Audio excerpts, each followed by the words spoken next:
Hi hello வணக்கம் and welcome to box office. ஒவ்வொரு வீக்கும் release ஆகக்கூடிய படங்களுடைய குயிக் ரிவ்யூ பார்க்கக்கூடியதான் நம்மளுடைய பாக்ஸ் ஆஃபீஸ். அண்ட் அந்த வகையில் இந்த வீக் ரிலீஸ் ஆகக்கூடிய படங்களுடைய குயிக் ரிவ்யூ பார்க்கலாம் வாங்க. இப்போ நம்மளுடைய பாக்ஸ் ஆஃபீஸில் பார்க்க போகிற படம் ஃபேமிலி படம். செல்வகுமார் திருமாறனுடைய டைரக்ஷனில், மேயேந்திரன் அவங்களுடைய சினிமோட்டோகிராஃபியில், சுதர்ஷனுடைய எடிட்டில், அனிவி மற்றும் அனீஷ் அவங்களுடைய இசையில் வெளிவந்திருக்கக்கூடிய படம் தான் இந்த ஃபேமிலி படம். அண்ட் இந்த படத்தில் முக்கியமான கதாபாத்திரத்தில் உதயகுமார் அண்ட் அவரோட சேர்ந்து விவேக் பிரசன்னா, மோகனசுந்தரம், ஸ்ரீஜா மற்றும் பலர் நடிச்சிருக்கிறாங்க.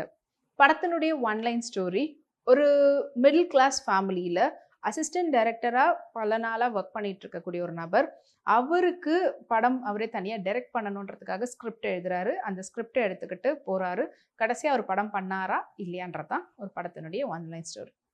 ஸோ மிடில் கிளாஸ் பையன் அண்ட் படம் ஆக்சுவலி அவர் வந்து படித்தது எல்லாமே வேறு.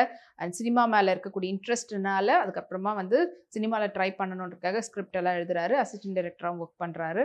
அப்படி இருக்கும்போது அவருடைய கதையை எடுத்துக்கிட்டு பல இடங்களில் போய் கதையை சொல்லி அவங்களுக்கு வந்து படம் பண்ணுறதுக்காக ட்ரை பண்ணும்போது ஒரு சில ப்ரொடியூசர்ஸ், இல்லை நாங்கள் கதையை வாங்கிக்கிறோம், எங்களுக்கு வந்து வித்துடுங்க, டைரக்ஷன் வந்து நாங்கள் வேற யாரும் வச்சு பார்த்துக்குறோன்றாங்க. ஒரு சில இடத்துல நானே டைரக்ட் பண்ணி நானே வந்து நடித்து நானே வந்து இந்த படத்தை ப்ரொடியூஸ் பண்ணிக்கிறேன் அப்படின்ட்டு ஒரு ப்ரொடியூசரு. ஒரு சில இடத்துல ப்ரொடியூசருக்கு வந்து ஓகேவாயிடும், அந்த ஹீரோ வந்து கொஞ்சம் மாஸ் ஹீரோவா அப்படி இருக்கிறதுனால அவங்களுடைய டேஸ்ட்டுக்கு ஏற்ற மாதிரி ஒரு சில விஷயம்லாம் மாற்ற சொல்லுவாங்க. ஸோ அவருக்கு டேட் கிடைக்கிறதே கஷ்டம்ப்பா, அவர் படம் பண்ணாருன்னா கண்டிப்பாக நீ ஹிட் ஆகிடுவேன், ஸோ அவருக்கு எப்படி சொல்கிறாரோ அதுக்கு ஏற்ற மாதிரி மாற்று அப்படின்போது அது கன்வின்ஸ் ஆகாமல் அதுக்காக அப்படி தெரிய ஆரம்பிப்பார். இதுக்கு நடுவில் அவருக்கு ஒரு பொண்ணை பார்த்து பிடிக்கும் அண்ட் அந்த லவ் ஒரு பக்கம் போயிட்டுருக்கும். அண்ட் அந்த பொண்ணு வீட்டில் ஒரு கட்டத்தில் தெரிய வந்துட்டு அவங்க வீட்டில் போய் பேசுறதுக்கு ஒத்து வராமல் அந்த ஒரு பக்கம். இவருக்கும் வந்து பார்த்திங்கன்னா 2 அண்ணன் இருப்பாங்க. ஸோ அப்பா அம்மா ப்ளஸ் 2 அண்ணன். அதில் ஒரு அண்ணனா விவேக் பிரசன்னா இருப்பாங்க. அவருடைய ஒரு டைமிங்கான ஒரு காமெடி சீக்வன்ஸ் ஒரு பக்கம் இருக்கும். அதுக்கு அடுத்த அண்ணன் அண்ட் அண்ணன் பசங்க, இப்படி ஒரு ஜாயிண்ட் ஃபேமிலியாக இருக்கக்கூடிய ஒரு ஃபேமிலியாகவும் காட்டுவாங்க. அண்ட் இவர் படம் பண்ணணும் ட்ரை பண்ணுறாரு. எங்கே போனாலுமே அதுக்கான வாய்ப்பு வந்து கிடைக்கலன்னும் போது ஒரு கட்டத்தில் அவங்க ஃபேமிலி சேர்ந்து முடிவு பண்ணுறாங்க, பேசாமல் நாங்களே உனக்கு வந்து ப்ரொடியூஸ் பண்ணுறோம், நீ எடு அப்படின்னு சொல்லிட்டு. ஏன்னா தம்பியை வந்து விட்டு கொடுத்துடக்கூடாது அப்படின்ற ஒரு காரணத்துக்காக. வெளியில் போய் அவனால் பண்ண முடியல. அவனுடைய டேலண்ட்டு எதுக்கடா இவ்வளோ வருஷத்தை இப்படி வேஸ்ட் பண்ணிட்டு இருக்கிற, வேற ஏதாவது ஒரு வேலையை வந்து போகலாம், இல்லை சும்மா உட்காந்துட்டு இருக்கேன் அப்படின்னு மற்றவங்களாம் சொன்னால், அதாவது இவங்களே சொல்லுவாங்க. ஆனால் மற்றவங்க யாராவது ஏதாவது பின் பாயிண்ட் பண்ணும்போது இல்லை இவனுக்காக நம்ம ஹெல்ப் பண்ணணுன்ற மாதிரி ப்ரொடியூஸ் பண்ணுறோன்னு சொல்லிட்டு நிற்கிறாங்க. அண்ட் ப்ரொடியூஸ் பண்ணுறோம் அப்படின்னும் போது கையில் காசு அந்த அளவுக்கு கிடையாது. அங்கே இங்கேன்னு கடன் வாங்குறாங்க.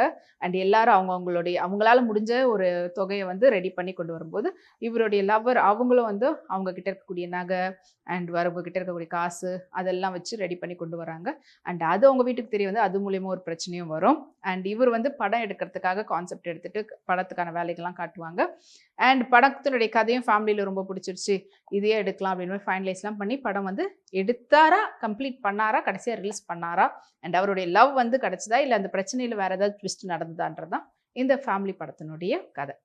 அண்ட் இதில் வந்து எல்லாருமே ரொம்ப ரியலிஸ்டிக்காக ஒரு நார்மலான ஒரு மிடில் கிளாஸ் ஃபேமிலியில் என்ன அவங்களால முடியும், என்ன வந்து முடியாது, அதே மாதிரி ஒரு ட்ரமாட்டிக்கான ஒரு ஃபைட் சீக்வன்ஸ் அந்த மாதிரிலாம் எதுவுமே இல்லாமல் ஒரு லைவ்லியாக போகும்போது சும்மா சண்டைனா கூட பேச்சுவார்த்தையில் நம்ம இது பண்ணுவோம், இல்லை தள்ளு முள்ளு அப்படி இருக்கும் பார்த்தீங்களா, அதை ரொம்ப அழகாக காட்டியிருக்கிறாங்க. அது இல்லாமல் மோகனசுந்தரம், ஸ்ரீஜா அவங்களுடைய அந்த கான்வர்சேஷனாக இருக்கட்டும் அதுவும் ரொம்ப நல்லா இருக்குது. ஒரு மாதிரி சட்டிலாக ஓவர் டோஸ் இல்லாமல் எல்லாருமே ஒரு லைவ்லியாக ஒரு மலையாள படமோ இல்லைனா அந்த டைமில் நம்ம பார்த்த பாலுமகேந்திரா படம் அளவுக்கு சொல்கிறேன்னு நினைக்க வேண்டாம், ஒரு மாதிரி கூலான ஒரு படமாக இருந்தது.